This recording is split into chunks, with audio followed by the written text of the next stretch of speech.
How you doing, Russell? Hey, Jamal. How are you, man? Pretty good. Feeling good? Okay. Russell, rarely do you see a movie and it inspires you to want to be like that character. This movie reminds me a little of Rocky and Cinderella Man, making you want to be a boxer or something. But this time it makes you want to be a journalist. And I left the movie like, man, being a journalist is cool. Didn't realize that I am a journalist, and you know, here I am. But I first wanted to start with that. What was in your popcorn, man? So, but one thing I like about you, Russell, is that it always seems, I hope all actors read their scripts, but you always seem to like pick great scripts and great directors. Is there a particular element in the scripts that you look for, and is there something in this movie, State of Play, that made you say, I really want to do this movie? Well, I have this thing, man, that, you know, whether I'm predisposed to do a particular gig or not, that if I read the script and I have a physical reaction to it, I get goosebumps, if I get excited by it, then I have to do that. I have to respect the gods who look after people who make films, and, you know, if I get affected by it, then it's my job to do that, you know. Right. And I seriously didn't want to do this movie.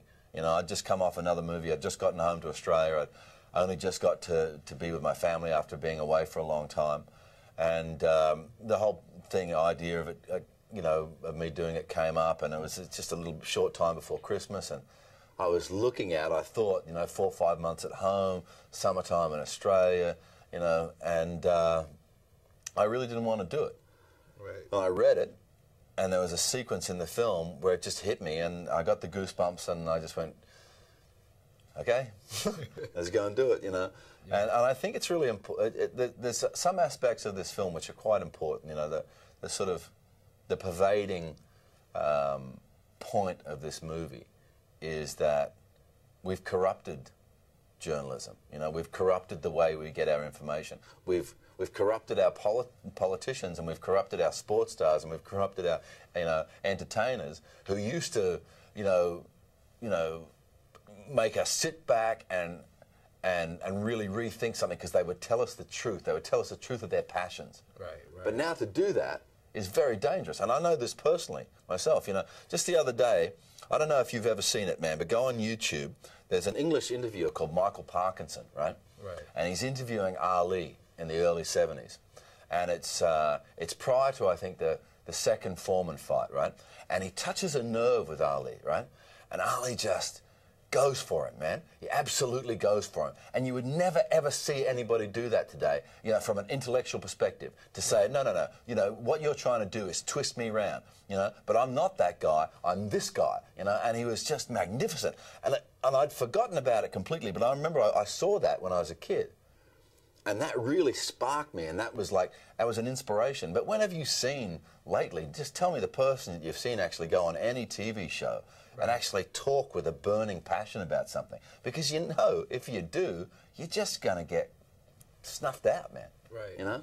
So it's a weird thing that we've done. You know, we've got all this great technology which allows us to communicate, but what we say has become less and less. It's become trivial. I know you got shot at last night, and I know I should be making you a nice cup of cocoa, but I'm just so bloody angry. I mean, the decision, I'm assuming, was that this was not news. Look, we didn't. We were worried that we were going to... It was my call, Ken. All right? I didn't, and I don't believe her. Oh. She's not credible. She was just trying to sell us her sexy scrapbook photos of her friend Sonia Baker. Her dead friend. Yeah, well, why the hell couldn't we have printed that? A waitress comes forward with a claim about a sex scandal. Great, that's an A1 story. Then he denies it. There's another story, and then one of them cracks, and there's another story. Meantime, people are reading about it, and they're reading us about it because we had it first. That we didn't, did we? Oh, no, no, no. Someone decided it was beneath us. Look at her, come on, look at her. She's a sideshow. The true story here, the real story here, is Point Corps. The real story is the sinking of this bloody newspaper! All right, one question I wanted to ask is, recently the Seattle Post closed here in America, and I know in Australia the Bulletin as well as the Marketplace closed over a year ago. This movie touches on the battle between new media versus old media. Do you think that the papers and traditional media are just having a problem adapting to new media, or is it just that it's being phased out just because of the times? Well, I think that there's a sort of crisis in serious news, but it's a crisis that is of its own making.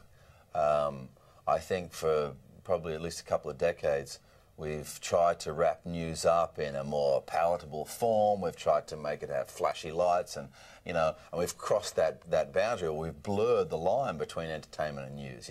We've even got the naked news, haven't we? We've got all these various variations on how you're actually fed news, and it's the same with politics and journalism as well. We've blurred that line as well, and that's one of the things I was talking about. People don't really say what they feel. They say what they think people want them to say, or they say something that is bulletproof, right, that can't be actually undermined, because quite a large majority of news services spend their day going, okay, well, what he said sounded good, let's find a way to muck that stuff up, you know what I mean? Yeah. Let's find a way to make that full of holes. Right. And when you're in the public eye and you realise that's what's going to happen. See, here's the thing: is you and I can have this conversation. This can go on TV. Somebody watching that can go, hey man, what he just said then, I can twist that. Right. And it ends up in some other magazine, with you as a source, but an unnamed source. You know what I mean? Right. That's this thing that's been going on, and tabloid magazines print rubbish, but because it's been printed somewhere else, then a quote unquote credible news source reruns that as a story, because without naming their source necessarily. Right. But they feel they're going to be protected.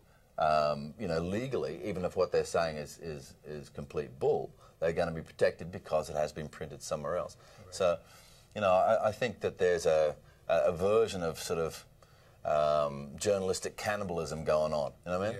Yes, yeah. People say they want one thing, but in fact, journalists, news services have been providing something else for such a long time, and now they're finding their own tail being eaten, because people no longer believe it, Right.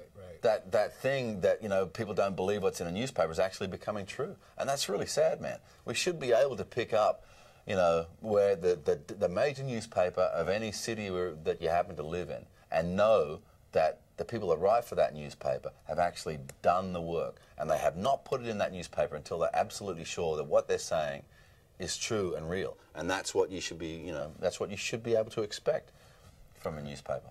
That's what I think. Thank you, Russell. Take care, man. Cool, man. Have a great day. You too.